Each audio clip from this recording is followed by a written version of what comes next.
Bismillahirrahmanirrahim. Bismillahirrahmanirrahim. Assalamualaikum warahmatullahi wabarakatuh.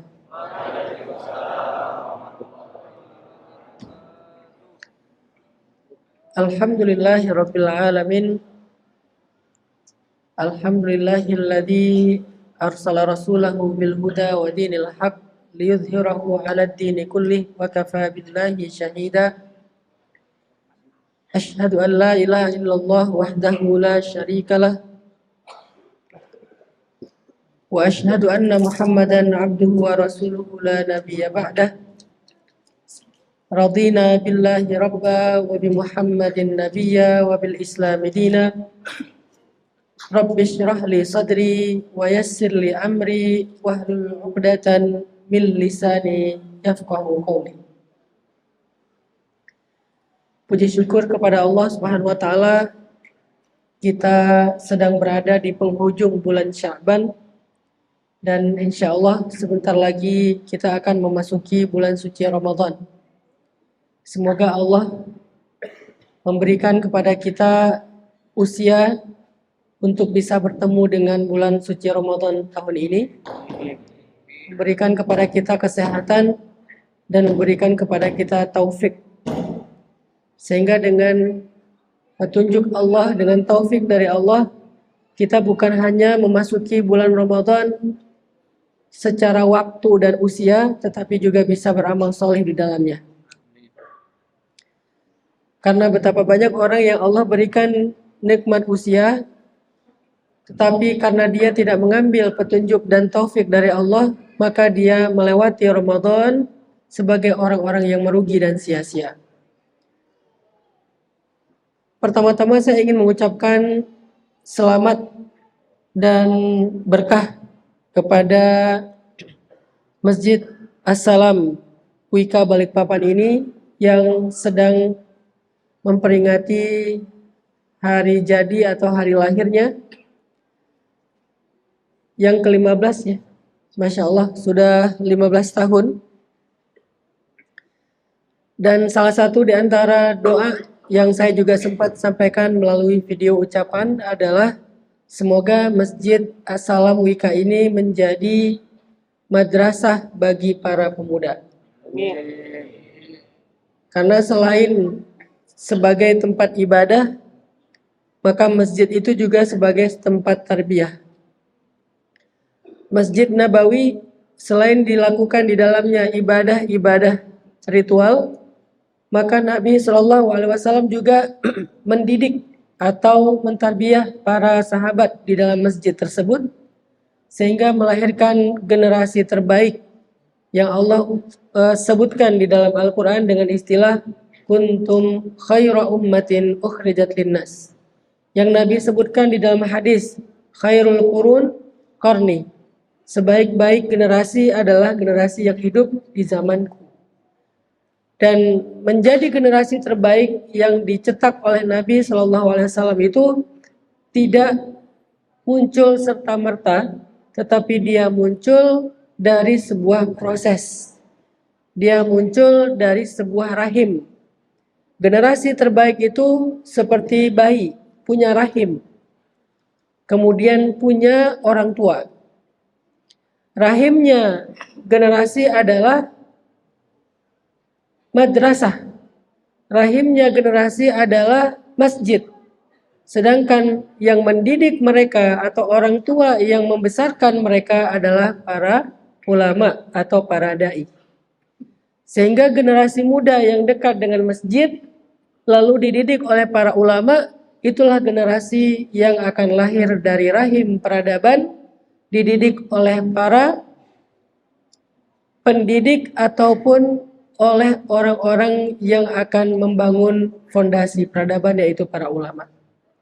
Itu terjadi baik kepada laki-laki maupun kepada perempuan.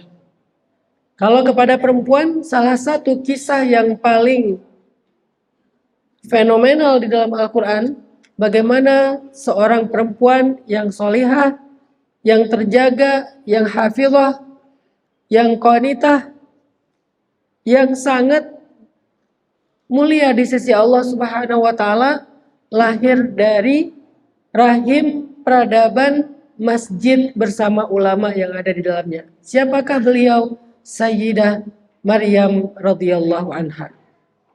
Kita tahu bahwa Sayyidah Maryam adalah perempuan pertama dari generasi Bani Israel di zamannya yang mendobrak budaya ataupun tradisi orang-orang Bani Israel di mana perempuan tidak boleh masuk ke dalam masjid atau tidak boleh masuk ke dalam ma'bad, tempat ibadah. Orang-orang Bani Israel itu membedakan antara laki-laki dengan perempuan dalam urusan kebaikan, bukan membedakan dalam fikih. Sedangkan Allah membedakannya dalam fikih tetapi tidak dibedakan dalam kebaikan. Ketika Allah memberikan kesempatan laki-laki mendapatkan kebaikan yaitu ilmu, Allah juga memberikan kesempatan bagi perempuan mendapatkan hal yang sama. Walaupun secara fikih walaysa dzakaru kal untha. Tidaklah sama laki-laki dengan perempuan dalam urusan fikih. Tapi mereka sama dalam urusan hak untuk mendapatkan kebaikan. Makanya Sayyidah Maryam Allah takdirkan untuk datang ke Masjid Al-Aqsa, kemudian meminta izin kepada Nabiullah Zakaria dan ingin tinggal di Masjidil Aqsa. Hebohlah dunia persilatannya orang-orang Bani Israel pada masa itu, orang-orang Yahudi. Mereka mengatakan bagaimana mungkin kita membiarkan ada perempuan yang tinggal di Masjidil Aqsa, sementara selama ini masjid ini hanya untuk laki-laki.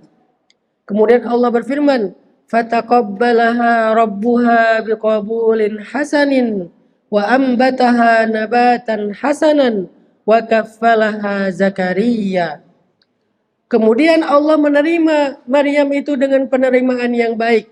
Karena masjid ini rumah Allah. Kalau Allah menerima, kenapa manusia menolak? Kalau Allah saja membukakan pintunya, kenapa manusia menutup pintu itu? Fataqabbalaha rabbuha biqabulin hasan. Allah Tuhannya menerima kedatangan Maryam dengan penerimaan yang baik. Wa ambataha nabatan hasanan. Dan Allah pun menumbuhkan Maryam di dalam masjid itu dengan pertumbuhan yang baik. Wa kaffalaha Zakaria. Dan dia diasuh oleh Nabiullah Zakaria alaihi salam. Kullama dakhala 'alaiha al-mihrab. Ketika Zakaria masuk kepada Sayyidah Maryam, di dalam mihrabnya Sayyidah Maryam. Beliau punya mihrab sendiri di pojok masjid, sehingga ada hijab antara beliau dengan laki-laki. Suatu saat Zakaria masuk ke mihrabnya Sayyidah Maryam, dan Maryam waktu itu masih berusia anak-anak, di bawah 15 tahun. Masih anak-anak SD kalau zaman sekarang.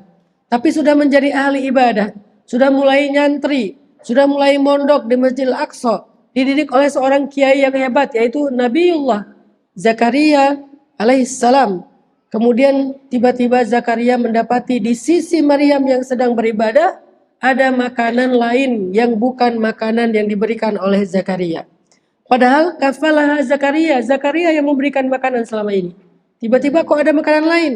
Maka Zakaria bertanya, "Anna laki hadza ya Maryam?" Dari mana kamu dapatkan makanan ini wahai Maryam? Sayyidah Maryam menjawab dengan penuh keyakinan dan kebahagiaan, "Huwa min indillah." Makanan ini dari Allah Subhanahu wa taala. Bukan dari pasar, bukan dari Zakaria, huwa min indillah, dia dari Allah Subhanahu wa taala. Allah yang mengirim dari surga. Maka hunalika da'a Zakaria rabbah. Zakaria sangat kagum kepada Sayyidah Maryam. Di saat itulah, di sanalah Zakaria kemudian berdoa kepada Allah, Rabbi, habli min ladunka dzurriyyatan thayyibah. Ya Allah, beri aku keturunan seperti ini. Ya Allah, beri aku anak-anak seperti ini, yang solih solihah, seperti Sayyidah Maryam. Maka kemudian Allah menerima doa Zakaria. Allah berfirman, ya Zakaria, inna nubashshiruka bi ghulam ismuhu Yahya lam naj'al lahu min qablu samia ya Yahya khudhil kitaba biquwwah wa atainahu al-hukma sabiyya, dan seterusnya. Ini ada di surat Ali Imran, ada di surat Maryam.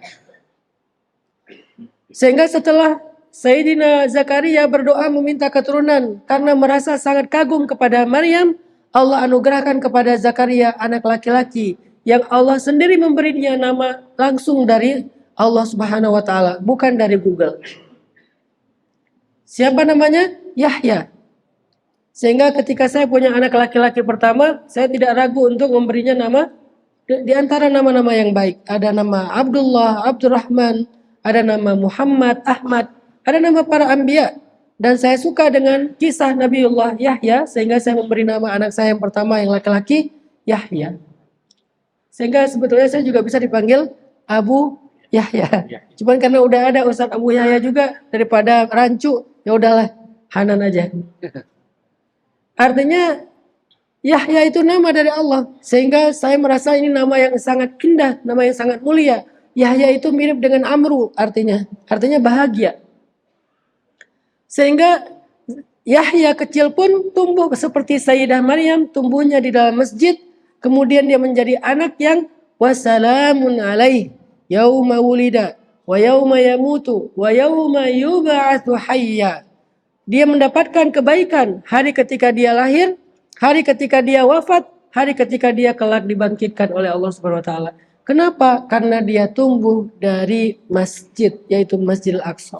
شكرا يا ربي شكرا هديت قلبي شكرا